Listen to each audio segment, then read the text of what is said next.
Lorsqu'on parle de l'épopée de Gilgamesh, on pense habituellement au texte qui nous est connu grâce aux très nombreux manuscrits du premier millénaire et qui ont été retrouvés majoritairement dans les bibliothèques d'Assyrie, à Ninive, Ashur, Kalchou ou plus à l'ouest à Sultan Tepe, mais aussi en Babylonie, à Babylone et Uruk lorsqu'on peut en déterminer l'origine. Cette épopée a trouvé au cours de sa longue histoire rédactionnelle une forme canonique que nous appelons parfois aussi Gilgamesh standard en décalquant l'anglais ou l'allemand.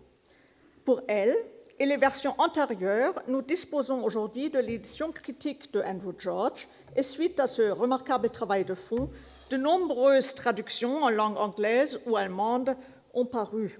Mais malheureusement, la version française de Jean Bottero est désormais dépassée et ne tient pas compte des nombreuses avancées dans l'établissement du texte.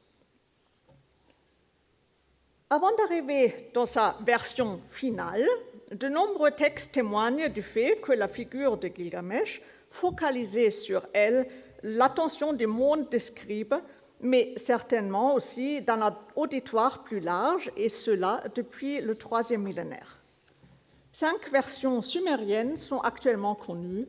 L'œuvre a été composée en langue akkadienne au deuxième millénaire et des témoignages écrits se trouvent sur de nombreux sites de tout le Proche-Orient.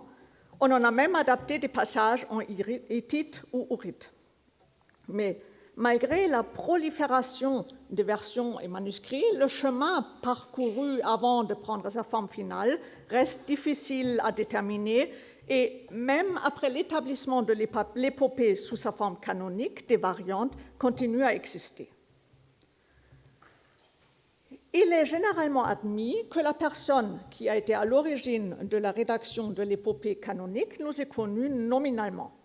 Cet homme apparaît tardivement dans une sorte de catalogue trouvé à Ninive qui énumère des auteurs de différentes œuvres littéraires, parmi lesquels on trouve la mention de la série de Gilgamesh, de la bouche de Sin Leke Unini.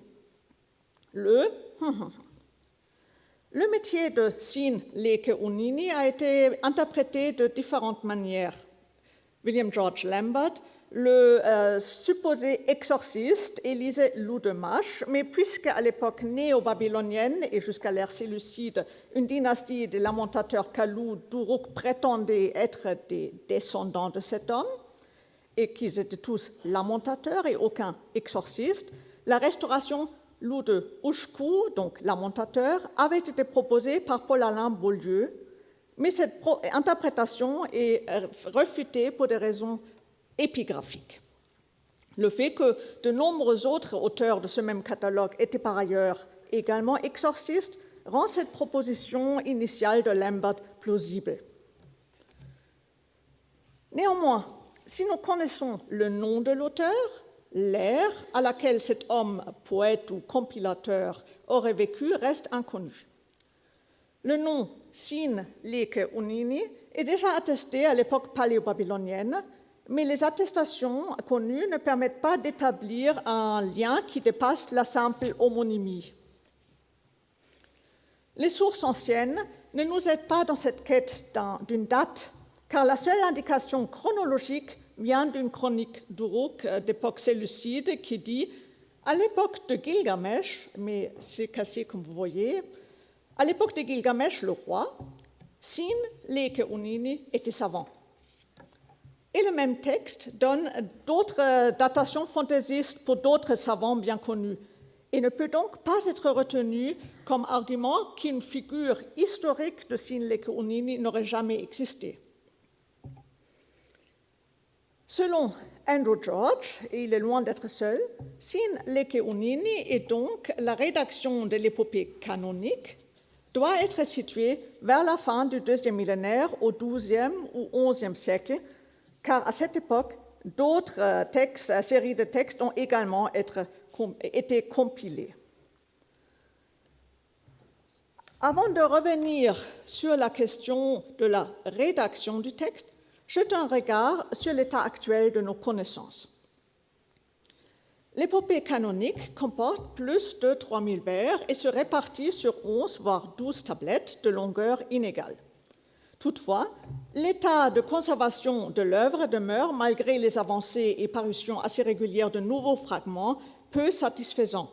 Seulement 40% des vers sont entièrement conservés, presque 30% manquent encore totalement, et cela met les comparaisons des différentes étapes de la rédaction, la présence ou absence de motifs ou topos, pour l'instant encore sur des mauvaises bases. Le contenu de l'épopée canonique peut être résumé très succinctement. La première tablette présente la muraille d'Uruk et introduit les personnages. Gilgamesh est un roi tyrannique. Pour l'affronter, Enkidu est créé. La prostituée Shamkratum, après avoir civilisé Enkidu, lui demande de l'accompagner à Uruk. Ils y arrivent dans la deuxième tablette et finalement, Enkidu et Gilgamesh deviennent amis. La troisième tablette contient la décision d'aller vers la forêt de cèdres pour attaquer Humbaba, et la quatrième, la longue route vers la forêt de cèdres. Gilgamesh a des rêves menaçants, mais Enkidu les explique de manière positive et annonce que la lutte contre Humbaba se terminera par la victoire. La rencontre avec Humbaba et la mise à mort du monstre figurent dans la cinquième tablette. En mourant, Humbaba maudit Enkidu. Les deux héros coupent des cèdres pour faire une porte du temple d'Enlil et descendent l'Euphrate sur ce radeau. Retourné à Uruk dans la sixième tablette, Gilgamesh repousse les avances d'Ishtar, qui, ébloui par sa beauté, veut l'épouser. Vexée d'être repoussée, elle demande à Anu, le taureau céleste, afin qu'il dévaste Uruk, mais Enkidu et Gilgamesh le tuent et le sacrifient au dieu Shamash. À partir de cette nuit, Enkidu a un rêve prémonitoire de sa fin et il meurt dans la septième tablette. Le deuil de Gilgamesh et l'enterrement d'Enkidu occupent la huitième tablette et dans la neuvième, Gilgamesh part pour son voyage au bout du monde pour chercher la vie éternelle auprès du seul homme qu'il a obtenu, le héros survivant du déluge. Et dans la dixième tablette, Gilgamesh rencontre Siduri.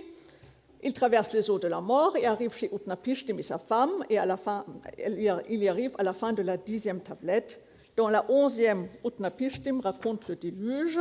Gilgamesh est mis à l'épreuve et ne doit pas dormir pendant 7 jours et nuits, mais il échoue, et malgré cela, Utnapishtim lui révèle où se trouve l'herbe de vie. Gilgamesh l'obtient, mais lors de son chemin de retour, le serpent le mange. Gilgamesh retourne à Uruk et trouve sa gloire éternelle dans les constructions, la muraille d'Uruk, et grâce à l'épopée qui y est déposée. La 12e tablette est un ajout qui raconte une visite de Gilgamesh dans les enfers. De langue moins élégante, il s'agit d'une traduction d'un des textes sumériens en akkadien. Son contenu se rattache mal à l'ensemble et les raisons d'avoir ajouté cette 12e tablette restent obscures. Voilà l'œuvre canonique dont la compilation finale a été attribuée, comme nous l'avons vu, à Sin Leke Unini. Même si des éléments précis pour étayer cette hypothèse manquent, elle est généralement admise. Andrew George la présente de manière très claire comme une impression subjective lorsqu'il écrit concernant Sin Leke Unini. I suggest that he was responsible for prefacing the paean to the hero's glory that opens the Old Babylonian epic Shutur Eli Shari with a more reflective prologue, Shanakba Imuru, and for adding at the epic's end the closing lines that reprise that prologue. Donc, le nouveau intitulé et l'introduction de la muraille d'Uruk comme plus grand achèvement de Gilgamesh, avec lequel l'épopée débute et termine à la 11e tablette, serait dû à l'intervention de Sin Leke Unini. Une autre intervention est de transférer le conseil de Siduri, connu par un manuscrit paléo-babylonien, dans la bouche d'Utnapishtim. Et par ailleurs, il aurait formé le passage concernant le déluge. Plus problématique me semble être la proposition que ce aurait été lui qui aurait ajouté la 12e tablette à l'épopée, car cette hypothèse met à mal la construction très savante qui débute et terminerait avec les murailles d'Uruk.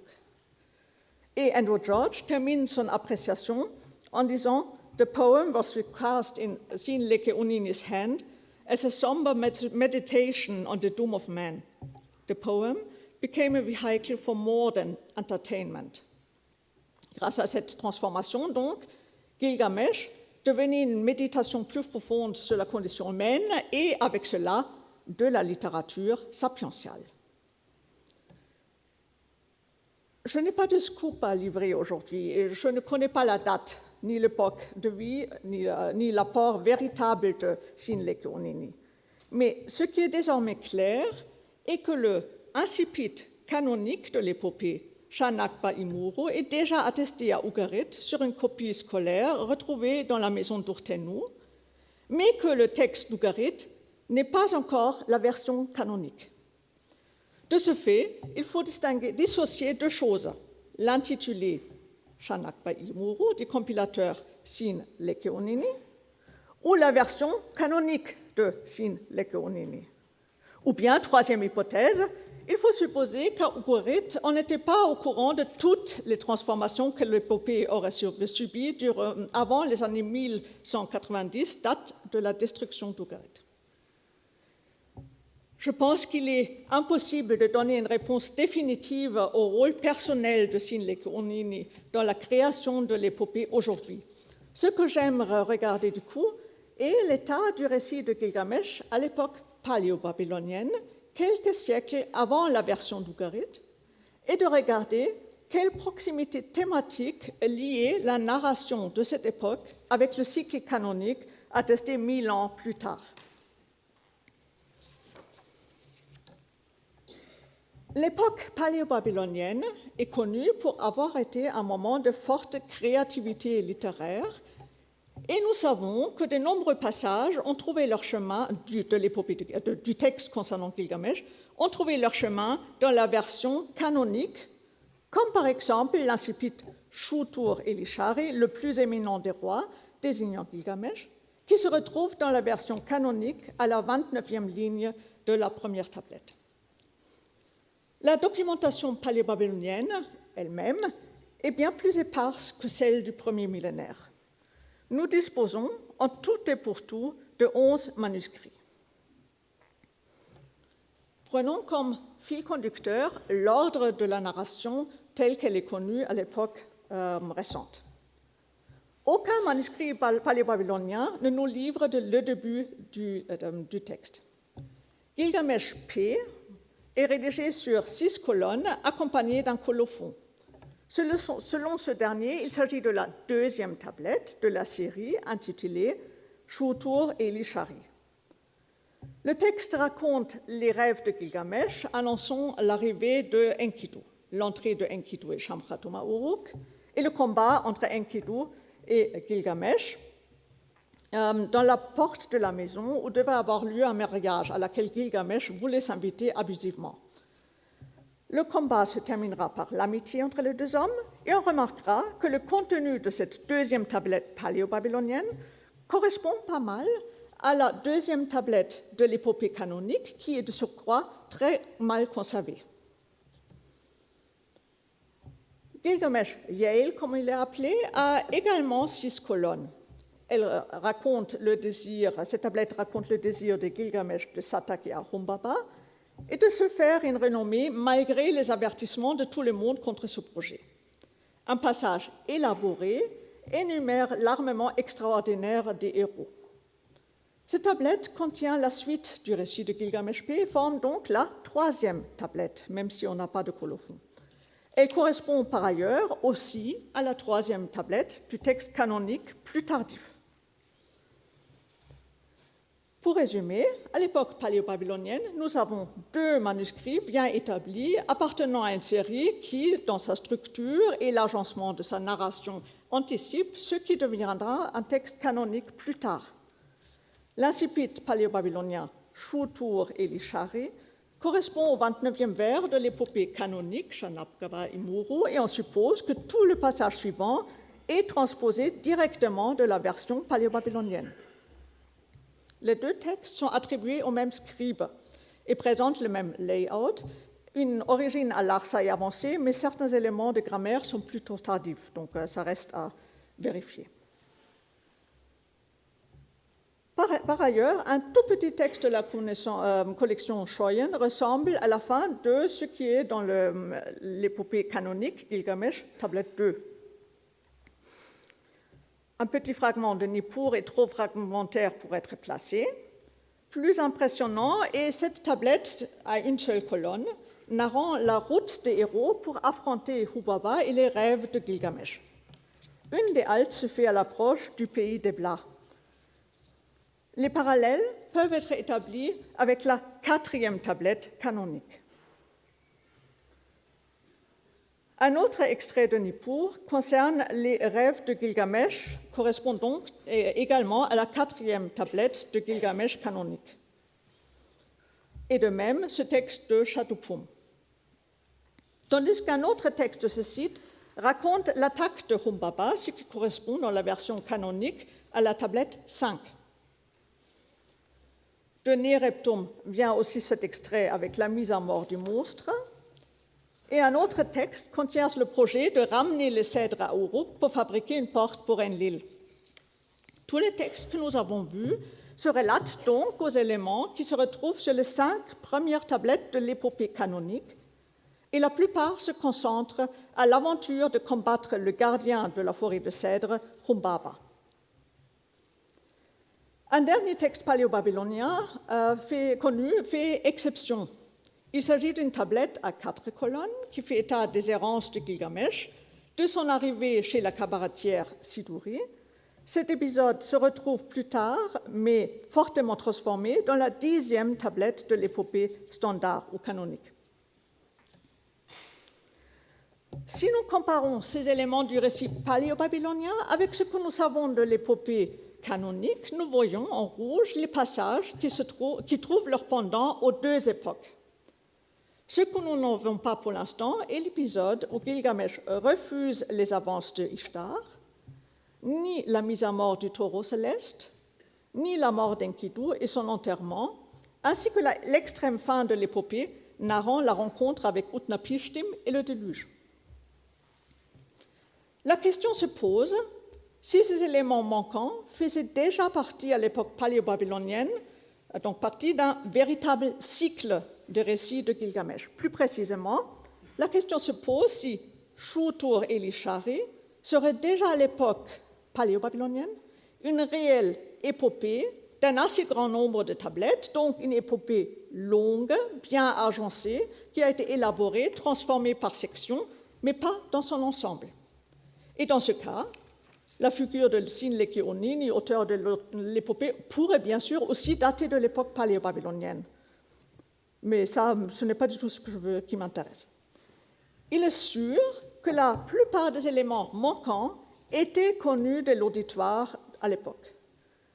Nous en avons la preuve, car les récits en langue sumérienne racontent la mort d'Enkidu et l'affaire du taureau céleste, et le monde des scribes les connaissait donc. Mais est-ce que ces narrations sumériennes circulaient aussi dans la langue parlée l'acadien? Les textes manquent et le passage de l'oral à l'écrit est difficile à évoluer. Or, je pense qu'il y a un moyen de prouver que le cycle des aventures de Gilgamesh était bien ancré dans la culture générale de l'époque et jouissait d'une grande popularité. Il faut regarder pour cela la documentation iconographique qui, en ce qui concerne Gilgamesh, est d'une richesse étonnante. Un volume des OBO rassemble les études sur ce sujet en général, mais je veux me limiter à la documentation paléo-babylonienne.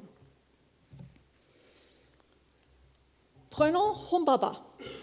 Sa tête est reproduite à de très nombreuses reprises et se trouvait partout. Elle ornait les entrées des temples et sa laideur était censée chasser les mauvais démons. Avec la tête, manifestement visible à de nombreux endroits, circulait le savoir autour de l'exploit de Gilgamesh et peut-être même le poème. Et nous avons vu à quel point cet épisode est bien représenté par la documentation écrite contemporaine. Vous voyez par ailleurs, à droite, une petite statuette trouvée à Ishnouna et qui montre Gilgamesh triomphant se tenir au-dessus de la tête de Humbaba. Et cette plaquette montre de manière très dynamique la mise à mort de Humbaba, que Gilgamesh frappe et qu'Enkidu retient par les cheveux. Or, cette plaquette est un moulage, donc une œuvre d'art peu onéreuse, dont probablement de nombreuses copies ont circulé. Et voici un fragment d'une autre composition analogue. Mais ce n'est pas tout. Un long passage de Shutur et Lishari concernait l'armement extraordinaire que les deux héros devaient amener avec eux dans l'expédition contre Humbaba. Et voici une représentation par moulage sur une plaquette d'argile. Et il y en avait toute une série bien étudiée par Ursula Seidel dans le volume mentionné. Il montre en haut Gilgamesh entouré de ses armes. Au-dessous de lui, Enkidu, entouré de lions. Ils se tiennent au-dessus des montagnes stylisées. Aux côtés des divinités, apportant de l'eau, sans doute une allusion au creusement de puits et libations que les textes relatent à répétition. Et des têtes de Humbaba. Tous ces éléments rappellent des éléments du texte comme des aides-mémoires. Le cycle de Humbaba était manifestement le plus populaire à l'époque palébabylonienne et cela peut se déduire des textes et des images. Mais d'autres épisodes sont également évoqués par les œuvres d'art de cette époque. Par exemple, la lutte entre les deux amis devant la porte d'une maison est narrée par le texte Gilgamesh P. La scène était représentée par des sauts cylindres comme celui-ci de Syrie. La porte était flanquée de génies ailés et l'identification avec le cycle de Gilgamesh fait peu de doute malgré l'état illusoire.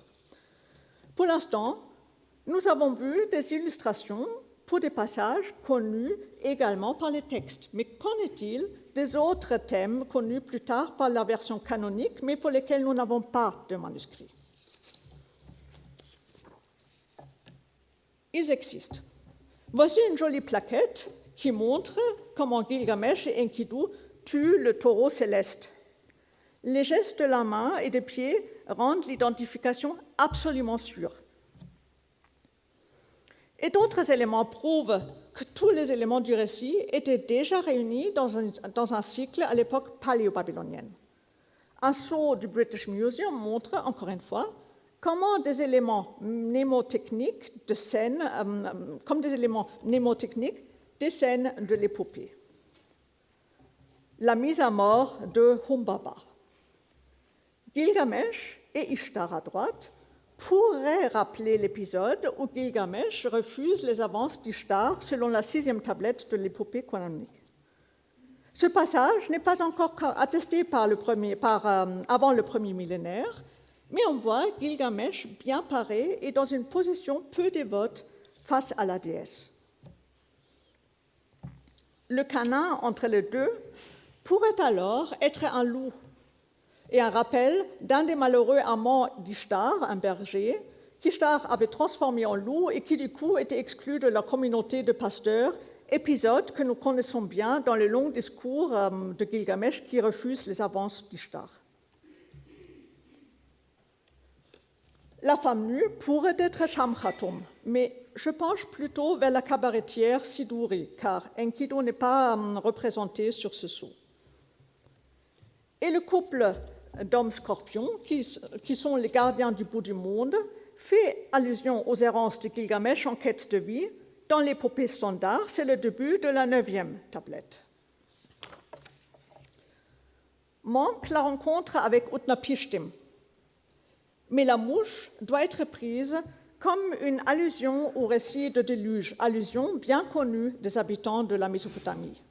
Et si cette interprétation est juste, le sceau ferait allusion à un cycle de Gilgamesh qui, déjà à l'époque paleo-babylonienne, aurait réuni tous les éléments qui nous sont connus dans la version canonique.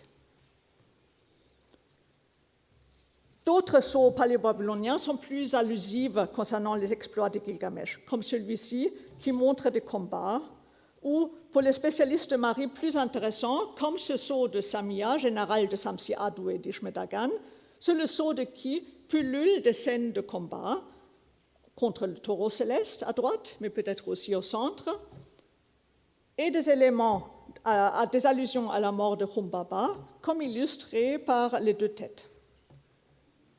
J'imagine que les gens qui regardaient ce saut comprenaient les scènes. Et cela veut dire qu'au XVIIIe siècle, le savoir autour de Gilgamesh était bien diffusé dans l'ensemble du Proche-Orient, en Basse et en Haute-Mésopotamie, et assurément aussi en Syrie. Pour terminer, nous avons vu que la recherche s'est souvent focalisée sur l'épopée devenue canonique et sur une personne, supposée rédacteur final au nom de Sin Leke Unini. L'incipit nouveau donné à l'épopée était prise pour une touche apportée par ce rédacteur final. Mais nous avons vu que les textes d'Ugarit contredisent cette version de fait. L'incipit y est Shanakba Imuro, mais la version n'est pas encore celle canonique. Tout le monde s'accorde à dire que l'épopée de Gilgamesh doit beaucoup à sa première version paléo-babylonienne. Je pense que les témoignages écrits ne sont pas suffisantes pour montrer à quel point l'œuvre ressemblait déjà à son descendant canonisé. C'est l'iconographie, témoin d'un monde oral, qui pourrait le prouver. Je vous remercie de votre attention.